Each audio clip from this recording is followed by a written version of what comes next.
A follower named Jason sent me this story. I was driving alone from my friend's place back home. He lived about an hour away in a really remote house. It was around 1 or 2 in the morning. I was so tired I almost decided to sleep over at his place, but I would have had to call off work, which wasn't an option. Most of the drive was through large farmlands. I had music playing to keep myself awake as I stared at the empty road ahead. About 20 minutes in, my headlights lit up something in the middle of the road. I slammed the brakes harder than I needed to. It was a suitcase, a full, unopened suitcase, standing upright in the middle of the road. I probably stared at it too long because I was so tired and caught off guard. I decided to go into the oncoming lane and drive around it. I wasn't in the mood to get out and move it.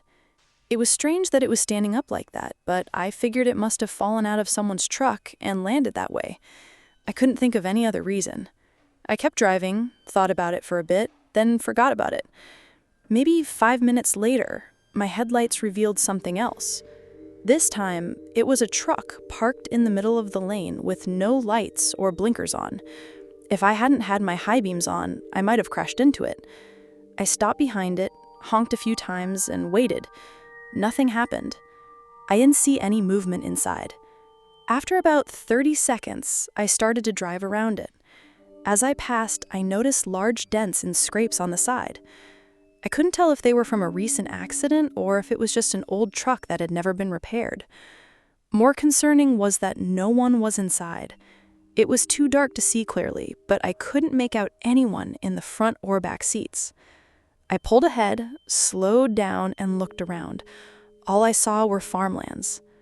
Why would someone leave a truck parked in the middle of the road like that? There was nothing around. The whole thing made me uneasy. I didn't want to stay and find out, so I kept going. By then, I was wide awake. I wondered if the suitcase and the truck were somehow connected or if it was just a coincidence. I never saw anyone coming back for the suitcase, so I didn't know. But I only drove another minute before I had to stop again. This time, there was a man standing in the middle of my lane, waving his arms for me to stop. He looked to be in his early 40s, disheveled, with messy hair and cuts and scrapes on his arms and hands. He didn't look in good shape at all. As soon as I stopped, he smiled and walked up to my window. "Hey, did you see a truck not too far back that way?" he asked. I said yes. "Think you could give me a lift back there?" Before answering, I asked why the truck was parked in the road and what he was doing out here. He stumbled over his words before saying he ran out of gas and was walking to a gas station. But then, why would he ask me to take him back to the truck instead of the gas station? His story didn't make sense, and he kept talking quickly like he didn't want me to think too hard about it. I was trying to come up with an excuse to say no when my eyes drifted past him. In the crops by the side of the road, I saw something sticking out. It looked like the tail end of a small car buried deep in the field. Only one of the rear lights was visible, faintly reflecting my headlights. I didn't know what was going on, but I knew it wasn't good. I rolled my window up. The man's smile vanished, his eyes widened, and he started yelling and pounding on the glass. I hit the gas and sped away. I called the cops shortly after. When they got there, the truck was gone, but the car I saw in the crops was still there. The scene was far worse than I imagined. That car wasn't in an accident. The driver had likely picked up the hitchhiker I just encountered, and that was the last thing they ever did. Investigators believe the suitcase and the truck were used to get drivers to stop and pick him up. It's not certain, but one thing was obvious. The man wasn't telling the truth about running out of gas. It was likely an act of violence for no reason at all, which made it terrifying that I was that close to him and he wanted me to let him into my car, just like the other driver had. The man was never identified. Thanks to Jason for sharing this story. A follower named Brandon sent me this story. I was 16 when this happened. I had just gotten a job at a pizza place about 6 months earlier. During that time, I saved up enough to buy a cheap car. I hated not being able to drive myself, and I wanted to do deliveries instead of working inside the shop. It was a regular weeknight. I came in after school at 5 and was scheduled until 10:30. It was busy for the first couple of hours, but by 8 it slowed down. The next delivery didn't come in until 9. It was an online order for 2 medium pizzas. I picked it up and started driving. The roads weren't busy, just a few cars here and there. About 5 minutes out from the neighborhood, a car pulled onto the road behind me. The streets were empty and they could have easily passed me, but they stayed right on my tail. I didn't think much of it at the time. For the next 5 minutes, they didn't back off. When I turned into the neighborhood, I checked my mirror. After a few seconds, their headlights appeared turning down the same road. That felt like too big of a coincidence. What were the chances the only other car out there was going to the same small neighborhood? The street wound through the woods, with houses spaced apart, some close to the road and some down long driveways. As I got deeper in, my headlights finally lit up the right mailbox. I turned in, checked my mirror, and saw the car pass by and continue down the road. I felt relieved and a little silly for being suspicious. The driveway was maybe 200 feet long. I pulled up, grabbed the pizzas, and knocked at the door. Nobody answered right away. The porch light was on, but the inside looked dark. After 30 seconds, a light flicked on inside, and a woman answered.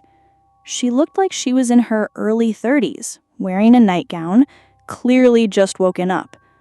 Something felt wrong immediately. I read the address aloud to confirm, but she looked annoyed and said she hadn't ordered anything. She just wanted to sleep. It was clear there had been some kind of mistake. I apologized and turned back toward my car. Halfway there, I froze. A car was sitting directly behind mine.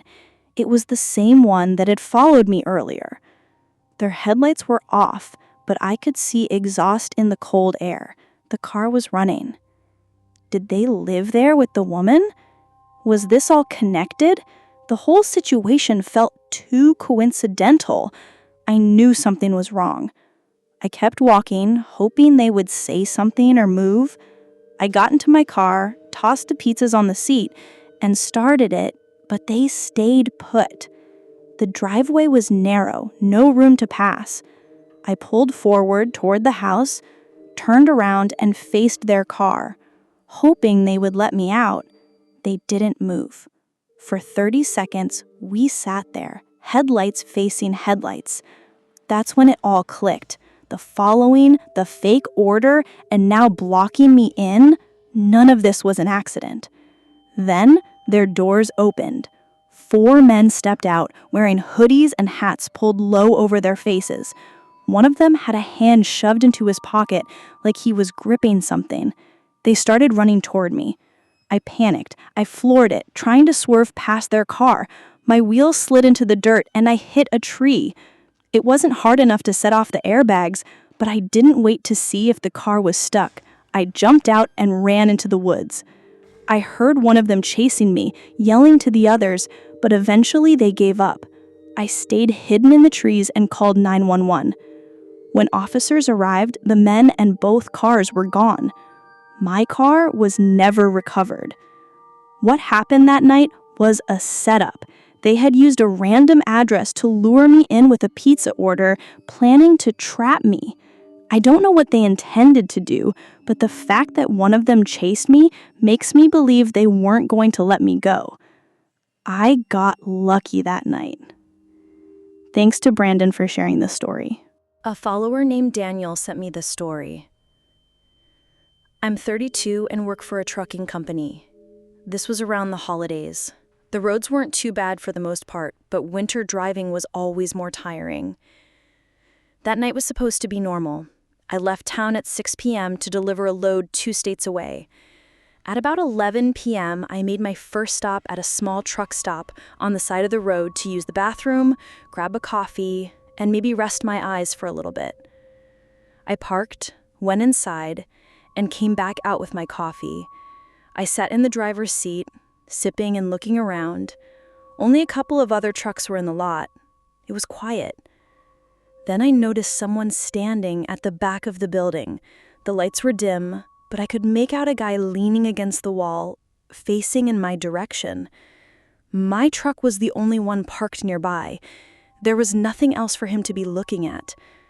I tried to ignore it, but every time I glanced back, he was still staring. I told myself it was nothing, but it was unsettling. Snow began to fall, so I put my cup in the holder, started up the truck, and pulled back onto the road. The coffee kept me awake as I drove through the empty, snow-covered roads. About 30 minutes later, I saw a quick glint in my side mirror, like something reflecting behind my trailer. I thought it was a car, but nothing appeared. Maybe it was just the road or a reflector. The snow was starting to pile up, so I focused ahead. An hour later, the glint appeared again. This time, I caught what it was. A car was right behind my trailer. So close, it was hidden from my mirrors. Its headlights were off, which explained the glimmer. My lights were bouncing off its front. Tailgating wasn't new to me, but in this weather and with no headlights, it was strange. After a minute of thinking, I decided I needed to shake them off. I merged into the other lane, but they followed. I switched back, and this time they stayed put, eventually slowing until they disappeared from view. I didn't know what they were doing, but at least they were gone. I drove through the snow for another 2 hours. Around 3 a.m., I pulled into a small rest stop cutaway, just a lot big enough for a few trucks. There were no restrooms or buildings. I parked, shut off the engine, leaned my seat back, and closed my eyes. I fell asleep quickly. I planned to wake up at sunrise, but instead I woke earlier. I opened my eyes to the dim glow of highway lights and shifted in my seat. That's when I froze. Staring in through my window were 2 disturbingly wide eyes locked onto me. I nearly fell out of my chair, but the man didn't flinch. He stepped back and yanked on my door handle. When it wouldn't open, he tried again, then suddenly ran off into the snow. Seconds later, I heard a car engine and saw the same vehicle from the road pull out from behind my truck. I grabbed the radio and called for help. When officers arrived, I gave them a full description. As I went over the events, I realized the man I saw watching me at the truck stop could have been the same person all along. Maybe he followed me from there. Why he was stalking me and what he planned to do, I never found out. Thanks to Daniel for sharing this story. Thanks for sticking around till the end. If you enjoyed the story, don't forget to give the video a like and leave a comment with your thoughts. And if you haven't already, hit that subscribe button and turn on notifications so you never miss a terrifying tale. See you in the next one.